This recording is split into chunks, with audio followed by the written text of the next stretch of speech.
The latest case denied under the Oklahoma Survivors Act is stirring up frustration and confusion over what the law is supposed to do.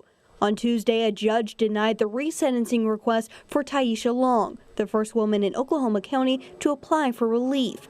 The judge pointed to inconsistencies in her story and went on to say the purpose of the Survivors Act is to allow for reduced sentences in cases where survivors of domestic abuse commit a crime against their perpetrators because they believe there is no other way out.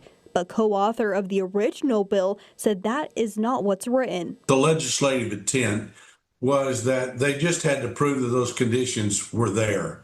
It didn't have to meet any additional burden of proof. Representative Danny Williams says the law requires judges to consider evidence of domestic violence and if it was a substantial contributing factor in the crime. We did this intentionally to include these circumstances that women are in where they feel like they don't have any hope and that they have to do something just to relieve the situation, but it doesn't have to meet any other burden other than those circumstances existed. It is something that has been sort of confused with some of those other defenses to say, well, they need to be in fear of their life, or they needed to have been not able to escape, or they needed to have been actively being abused at the moment when they committed the crime, and none of those are the case. Colleen McCarty represented Lisa Moss, the first woman granted relief under the Survivors Act, along with Taisha Long. She says something needs to change. I think it's going to probably take the lawmakers